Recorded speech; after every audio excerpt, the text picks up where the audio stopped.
I sat there, spooning a little too much mashed potatoes onto my plate, trying not to feel out of place. Jessica was in her element, laughing too loudly at something one of her friends said, taking the spotlight as she always did. Her voice, bright and easy, filled the room.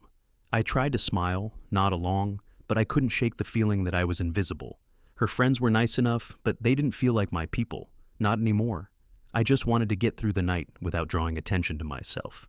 "Jake, you're so quiet," Jessica said, her eyes sparkling with mischief as she leaned toward me. "Isn't he always so serious, you guys?" Her friends chuckled, and I felt the pressure build behind my ribs. I didn't know how to tell her I wasn't in the mood for her jokes, that I wasn't the same guy who'd laugh along with them. I wasn't sure who that guy even was anymore. Jessica continued talking, her voice louder now, as she basked in the attention, switching effortlessly between topics. Her friends hung on her every word. Meanwhile, I barely understood what they were saying. It all felt distant. I reached for my water, the cold glass grounding me. Then I heard it. "Jake? Oh, he's just the roommate, really." Jessica laughed, as though she'd said something clever. "He's not really in the mood for dinner parties these days, just here to eat and go back to his little cave." The words hit harder than I expected, the sting shooting through my chest. I stared at my plate, clenching my teeth. I knew she didn't mean it that way. At least, that's what I told myself. But hearing her say it in front of her friends made something inside me shift. Just the roommate. That's what I was now. The laughter around the table felt like it was coming from a distance, muffled somehow. I stayed quiet, not trusting myself to say anything that wouldn't make me sound weak. Instead, I smiled, the kind of smile you give when you know you've been put in your place. I realized then that Jessica didn't respect me, not like she used to, not like she ever truly had. I decided in that moment I wasn't going to engage with her anymore, not emotionally, not mentally, not when she was capable of reducing me to a joke. I couldn't fix it. I couldn't even pretend anymore. So I kept my mouth shut, swallowed the humiliation, and kept my eyes on my plate. The drive home was silent, the hum of the car's engine the only sound filling the space between us. Jessica was staring out the window, tapping her nails against her phone, probably texting her friends about the evening. I gripped the steering wheel harder, the rubber on my palms digging into my skin. The words she'd said at dinner kept replaying in my head, each repetition hitting harder than the last. Just the roommate. I could still hear her voice so clearly, laughing like it was some kind of joke. I had no idea what to say, or if I even wanted to say anything at all. Part of me wanted to scream, to ask her how she could be so cruel, but I knew better. I knew that wouldn't change anything. It would just give her something to laugh at too. I could feel my chest tightening, but I swallowed it down, focusing on the road ahead. The highway lights blurred past, flashes of brightness in the dark night. I told myself to calm down, told myself I was overreacting, but I wasn't. After what felt like forever, I finally broke the silence, my voice coming out rougher than I'd intended. "That joke at dinner, what was that about?" Jessica didn't look up from her phone. "What? The roommate thing?" She shrugged, dismissive, like it was nothing. "I was just messing with you. You know how I am." I could feel the anger rising, the weight of it pressing against my throat. "I didn't think it was funny." She snorted, glancing over at me for a second, then turning her gaze back to the window. "Oh, come on, you're being dramatic." Dramatic. There it was. The word that always followed whenever I pointed out something that bothered me. I was always dramatic. I clenched my jaw, but my grip on the wheel loosened just a bit. I should have pushed harder. I should have told her how much it stung, but I didn't. I could feel the hollow space between us, wider than it had ever been before. "I'm not dramatic," I muttered, though I wasn't even sure I believed it anymore. Jessica sighed, clearly uninterested. "It was just a joke, Jake. Lighten up." She reached for the radio dial, flicking through stations, her fingers moving quickly like she was already over the conversation. "God, you're such a buzzkill sometimes." A buzzkill. That's what I was. Her joke wasn't the problem. The problem was me, always me. I wanted to argue, wanted to tell her she didn't get it, but I could feel the air thickening. I knew deep down there was no point. There wasn't even a point in trying anymore. I wasn't some side character in her life. I wasn't just someone she could laugh at and walk away from.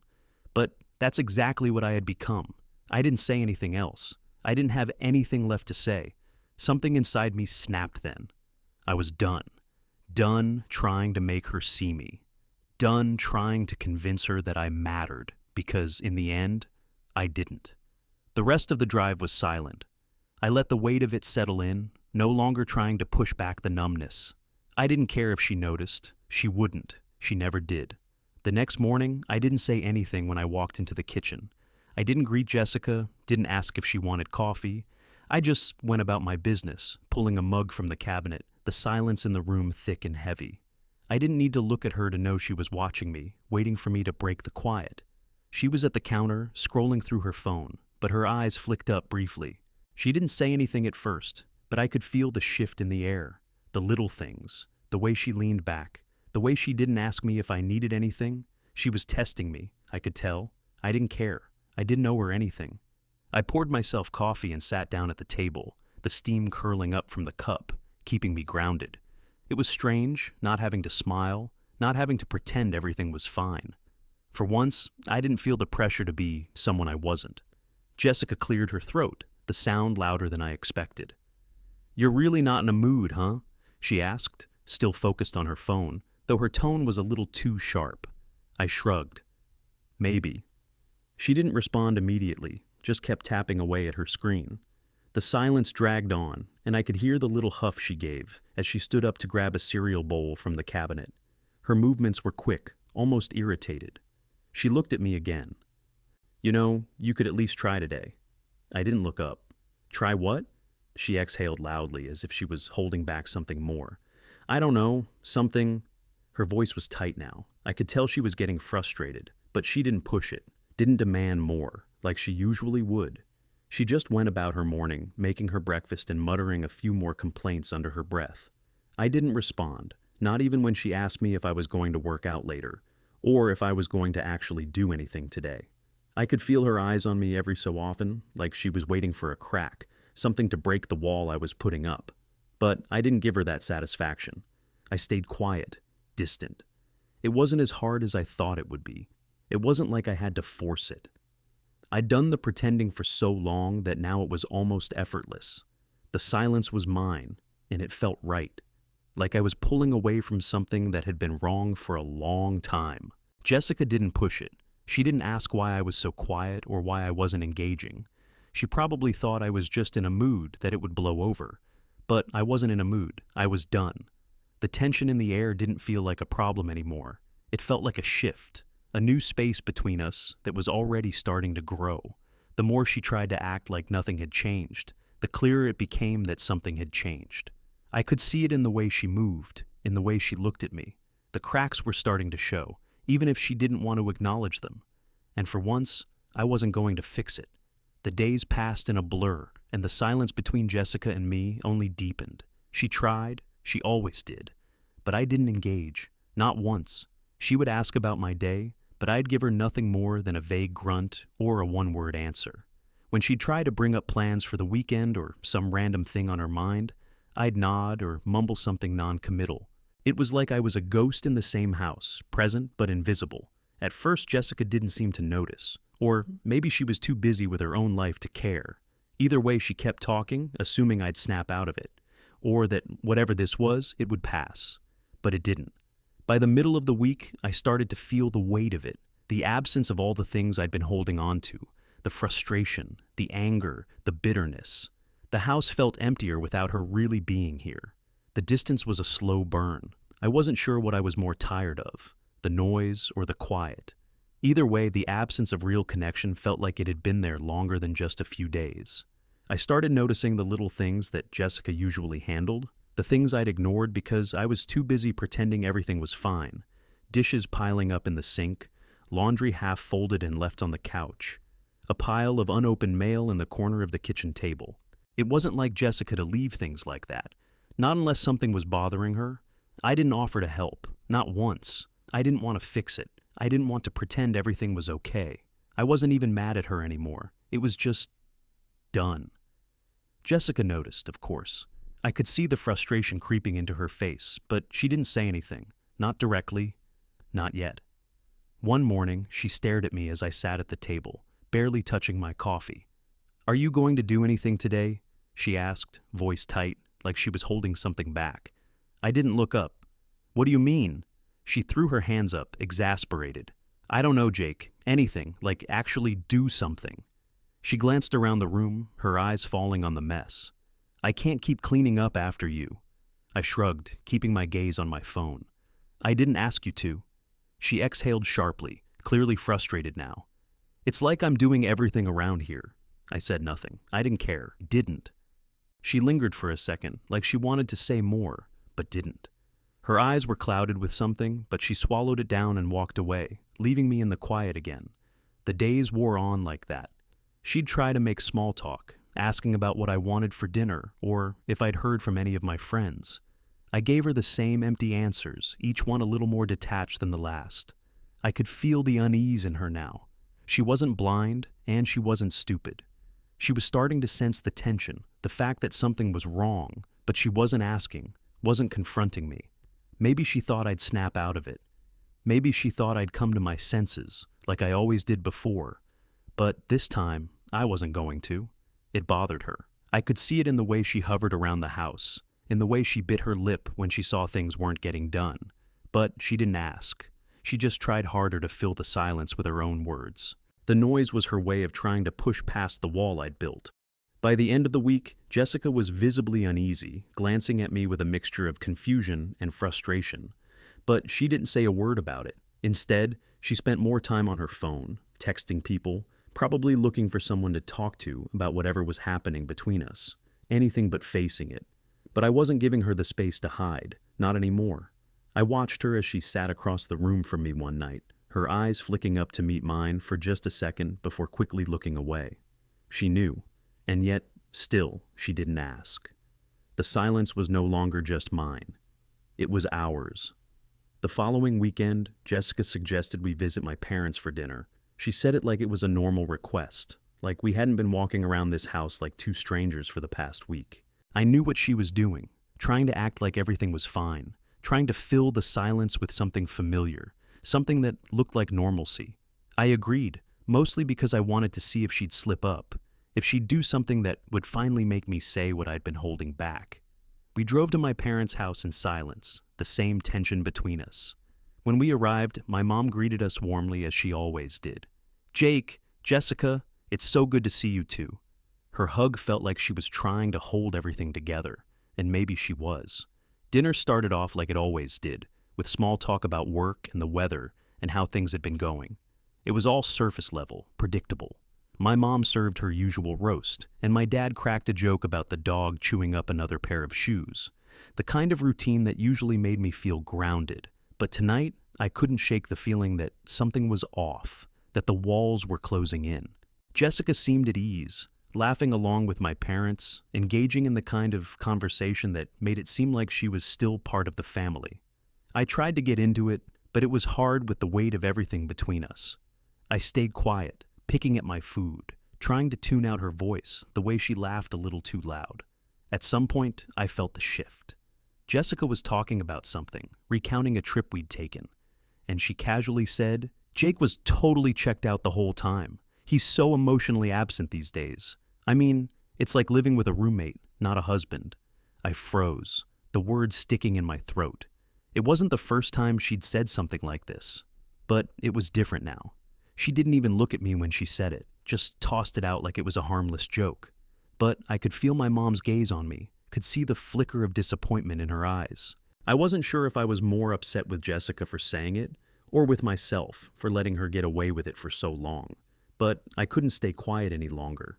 I set my fork down, my hand steady as I looked at Jessica, then back at my parents. You don't want a husband, Jessica, I said, my voice calm, almost too calm. You just want a roommate. The silence that followed was heavier than anything I'd felt in days. My mom's smile faltered, her eyes darting between us, unsure whether to step in or stay out of it. My dad kept chewing his food, pretending nothing was wrong, but I could tell he was aware of the shift too. Jessica blinked, taken aback. What? Her voice was defensive, the irritation creeping in. What are you talking about? I'm talking about the way you treat me, like I'm some sort of background character in your life, I said, my voice a little firmer now. Like I don't matter unless I'm convenient for you. Jessica's face tightened, and I could see her struggle to keep the facade up. She tried to laugh it off, but the tension was already too thick. "You're being dramatic. Again," she said, turning back to my parents like it was nothing. But I couldn't back down. Not this time. "No, Jessica, I'm not being dramatic. I've been living with you, and I've been pretending. But I'm done pretending." I looked at my mom, then my dad, before looking back at Jessica. "You don't want a partner. You just want someone who'll be there, who won't get in the way of what you want. And that's not a marriage. It's a roommate situation." My mom's eyes were soft now, sad even, and I could see her mouth the word Jake under her breath, like she was afraid of where this was going. But I wasn't looking for her approval. I wasn't looking for anyone to back me up anymore. Jessica's face had gone pale, and for a second I almost felt sorry for her. Almost. But the truth was, I wasn't sorry anymore. "You don't get to treat me like this and pretend it's fine," I said quietly, the words sinking in. "Not anymore." Jessica's lips pressed together, her fingers tapping against the side of her glass. She didn't say anything after that, and neither did my parents. The room was thick with unspoken words. The rest of dinner passed in a blur, with no more jokes or small talk. The silence between us was louder than any words I could have said. I realized then that nothing was going to fix this. Not dinner with my parents, not pretending. It was already broken. The room hung in that thick silence, and Jessica's face tightened, her usual confident demeanor starting to crack. She didn't say anything right away, but I could see the wheels turning behind her eyes, trying to find some way to dismiss what I'd said, to spin it into something that wasn't true. I didn't give her the chance. "You don't want a partner, Jessica," I said again, my voice steady, like I was finally saying the thing I'd been holding in for so long. "You just want someone who's there to feed your ego, someone who agrees with you, who doesn't ask for anything. I'm not that guy anymore." I could feel my parents watching us now, their quiet presence amplifying everything I said. My mom's eyes flicked back and forth between us, like she wanted to say something, but couldn't. My dad just stared at his plate, his silence louder than anything he could have said. Jessica's face flushed, her jaw tight. She tried to laugh, like this was just another one of my mood swings, another overreaction. "Oh, come on, this is ridiculous. You're acting like everything's some huge disaster." I shook my head, not backing down. "Number. It's not ridiculous, Jessica. It's the truth. You don't respect me, not like you used to. You've been treating me like I'm an accessory to your life, not your partner." Her lips curled into a thin smile, but it didn't reach her eyes. "You're being dramatic. I don't know why you're making such a big deal out of this." I leaned forward slightly, locking eyes with her. "Because I'm done being your punching bag, Jessica. I'm done pretending like it doesn't matter." My voice didn't crack, didn't waver, and that felt new. "You've made it clear that you only care about what I can do for you, not who I am, and I'm tired of pretending that's enough." The tension in the room was suffocating. I could feel it pressing in on me, but I didn't look away. I wasn't backing down. Jessica's eyes flickered briefly toward my parents, searching for an ally, but there was nothing there. My mom's face was a mask of concern. Her lips parted like she wanted to say something, but she kept quiet. My dad didn't move at all, his silence so thick it made the air feel heavy. For the first time, Jessica didn't have anything to say. No witty comeback, no attempt to make me feel small, no deflection. The wall she'd put up for so long was finally cracking, and for the first time, I saw her uncertainty. She sat there for a moment, looking at me, her fingers twitching nervously on the table. Her gaze shifted, avoiding mine, and I saw the shift in her posture. Something in her gave way, something she didn't expect to lose control of. "You're wrong," she said finally, her voice small but sharp. "You don't get it." I didn't respond right away. I didn't have to. The silence was enough. She'd never had to deal with the consequences of her actions before, and now she was facing the weight of them. The tension in the room didn't dissipate. It grew. We sat in it, like an elephant in the middle of the dinner table. My mom cleared her throat softly, the noise breaking the stillness, but no one moved. Jessica's hand gripped her glass a little tighter, and she shifted in her seat, clearly uncomfortable now, but not enough to say what needed to be said. She kept her eyes trained on the table, tapping her fingers against the side of her glass, clearly trying to think of something to say that would make it all go away. I didn't wait for her to respond. I didn't need her to. I wasn't going to give her the chance to talk her way out of this, like she always did. The night dragged on after that. My mom tried to change the subject, talking about a new recipe she'd tried, but the words felt hollow, and Jessica barely engaged. The small talk was forced, each word spoken like it was a burden. I could see Jessica fuming under the surface, but she kept her mouth shut, her face set in a tight line. When dinner ended, we all stood up, and Jessica didn't meet my eyes, neither did I. I left without saying goodbye to anyone. I wasn't interested in pretending anymore. I had said my piece. And Jessica? She was left in the silence she had created, the uncomfortable truth hanging in the air like smoke. I didn't wait for Jessica to say anything. I didn't care if she was still sitting there, fuming or plotting her next move. I went straight upstairs, grabbed my stuff, and started packing, slowly, methodically. There was no urgency in my movements, no need to rush. I'd been thinking about this for a while now, and now that it was finally happening, it felt almost calm.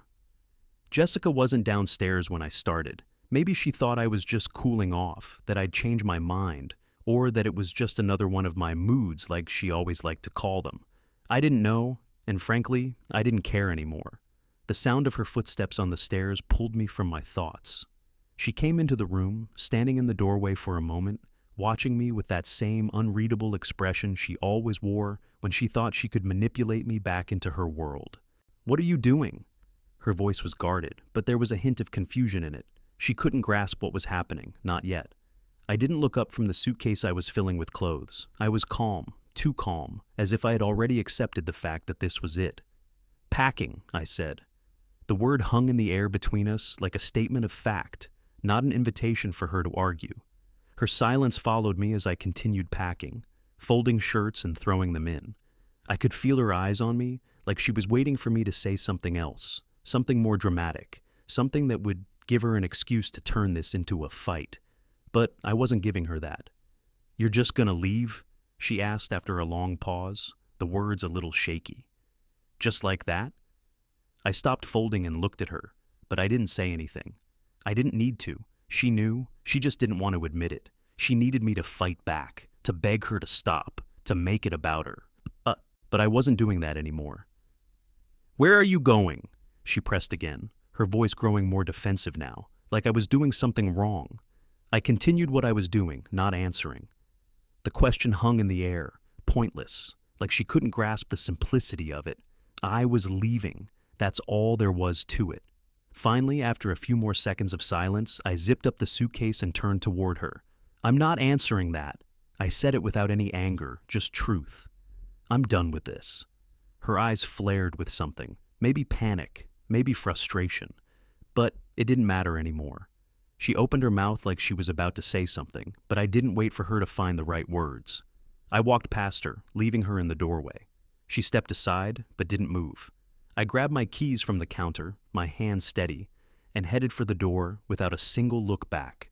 As my hand touched the doorknob, I heard her voice, almost a whisper, but there was something sharp in it. "You'll be back," she said. It wasn't a question.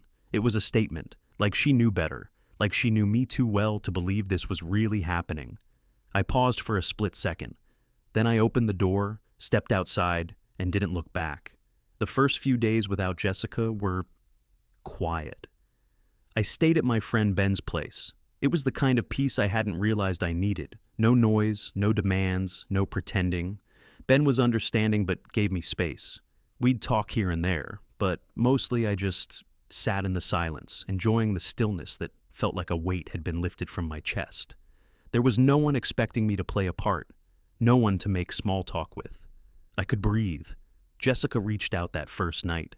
It wasn't a call, just a text. "Where are you? Can we talk?" The message felt like it was meant to check off a box, like she was trying to keep up appearances. There was no, "I hope you're okay," or even, "I miss you."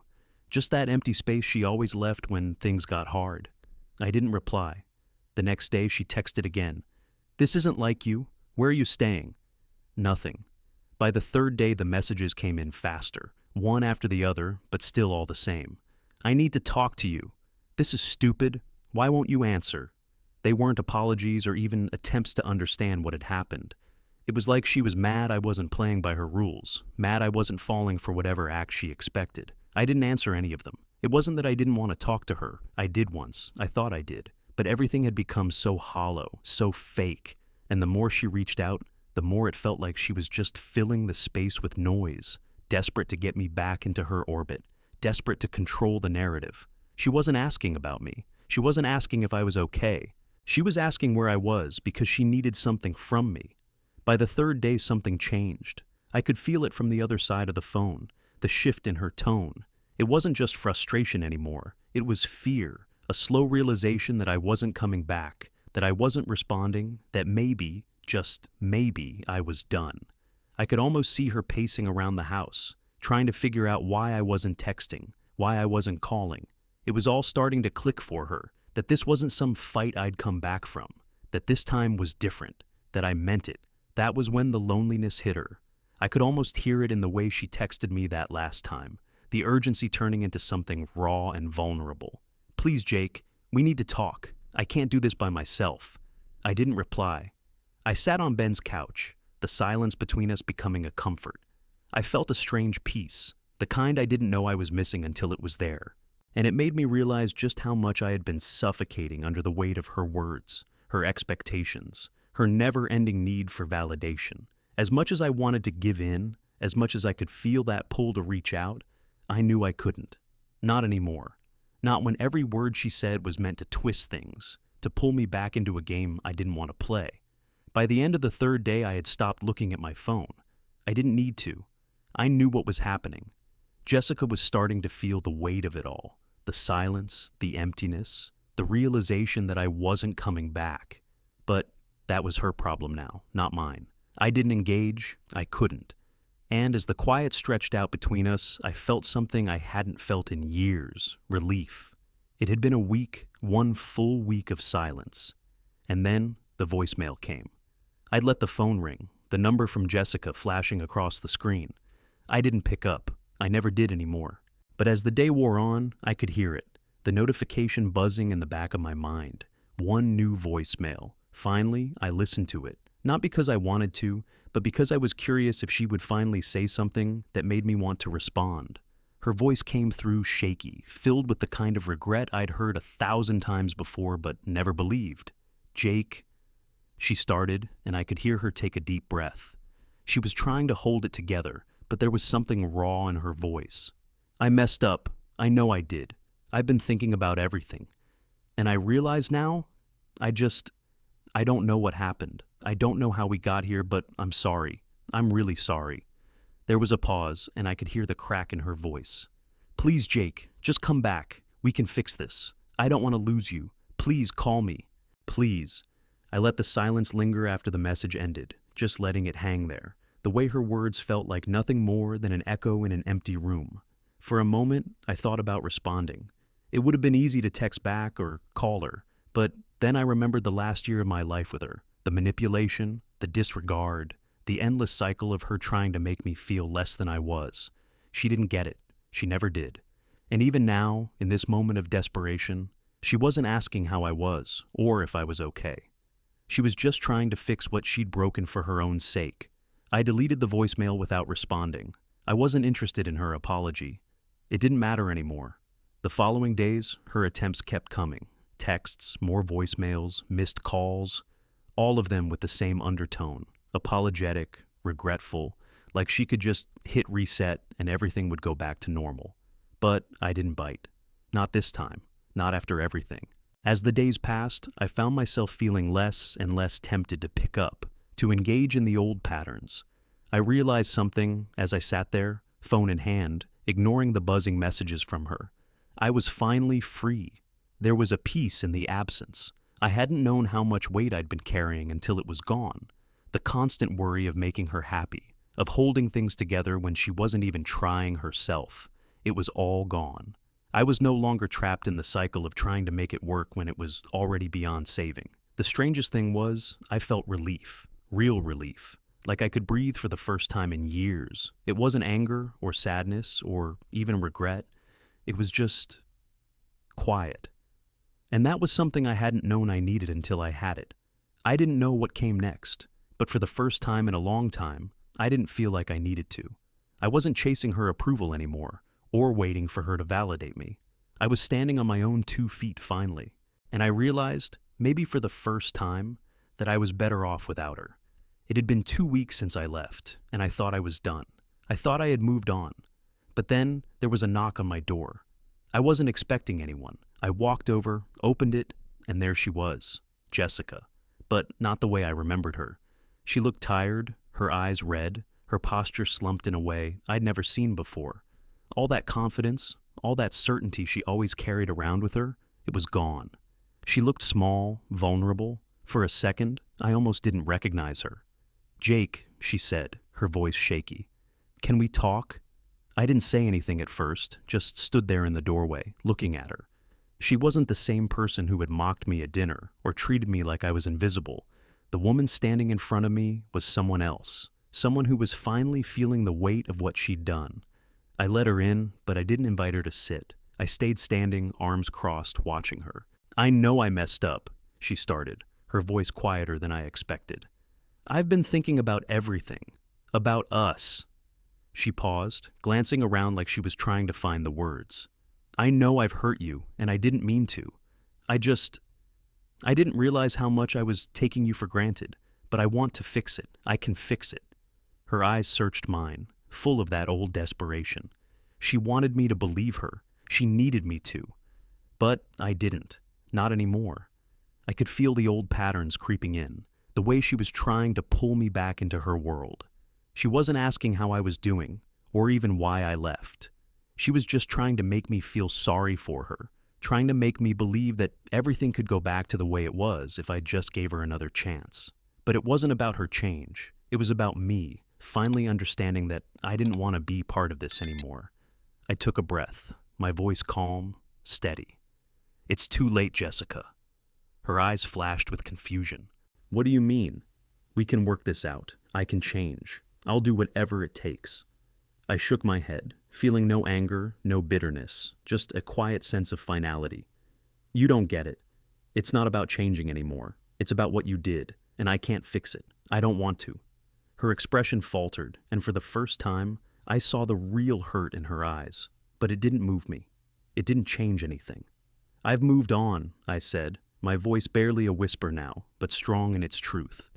"And I'm not coming back. We're not going back to anything. It was never right. It was never real." I stepped back, giving her space, but not an invitation to stay. She stood there, looking at me like she wanted to say something else, but no words came. She opened her mouth, then closed it again, her hands trembling slightly. "I'm sorry," she finally whispered, but I didn't reply. I closed the door behind her, feeling the finality of it settle over me. No anger, no sadness, just peace. It was done. And for the first time in a long time, I felt like I could breathe.